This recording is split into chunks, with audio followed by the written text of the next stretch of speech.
Nos pères ont fait des grands miracles. Haïdi Niabala a ressuscité des morts. Il a implanté 3000 églises en une année. Il a fait des choses extraordinaires. 3000 églises en une seule année. Il a fait des miracles extraordinaires. J'ai raconté cela il y a quelques jours ici. Un jour, je lisais ça dans un livre Né dans le feu qui raconte l'histoire d'Haïdi Niabala.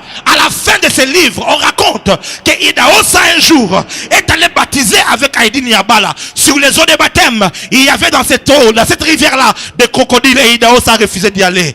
Idahosa a refusé. Et Haïdi Niabala l'a regardé, il a dit homme de peu de foi. Et il est entré dans les eaux. Il a dit aux crocodiles, sortez un peu, j'ai un travail à faire. Et on a vu les crocodiles sortir des eaux comme ça. Un homme qui était capable de commander aux crocodiles. Et les crocodiles obéissaient à sa voix. Il a commencé à baptiser. Il a baptisé. Et à un moment, Idahosa l'a rejoint. Ils ont baptisé ensemble. Quand ils ont fini de baptiser, alors que Idahosa est sorti, Haïdi Niabala mettait son pied dehors. Les crocodiles ont commencé à retourner dans la rivière.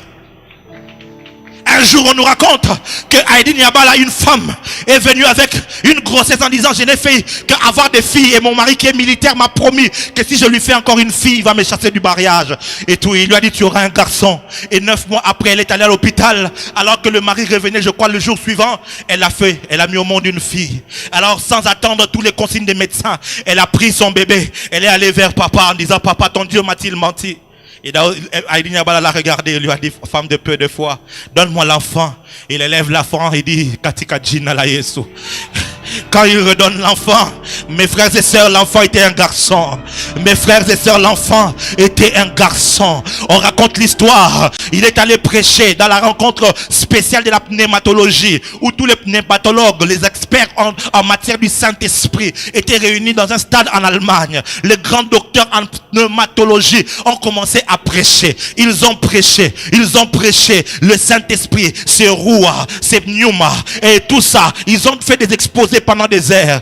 Et quand Haïdi Niabala est monté, et il a dit, Saint-Esprit, moi je ne sais peut-être pas dire tout ce que les autres ont dit, mais je peux au moins démontrer que tu es présent. Katika Jina la Yesu. Et les paralytiques ont commencé à marcher. Les aveugles ont commencé à voir. Mes frères et sœurs, Nzambe Malamu est l'une des communautés établies dans toute l'étendue de la République démocratique du Congo. Et répandue dans l'Afrique. Je suis allé en Ouganda. J'ai trouvé Nzambe Malamu au Rwanda, au Burundi. Vous trouverez cela en Europe, aux États-Unis, au Canada, partout. Haïdi Niabala n'a pas prié en hébreu. Mon Dieu.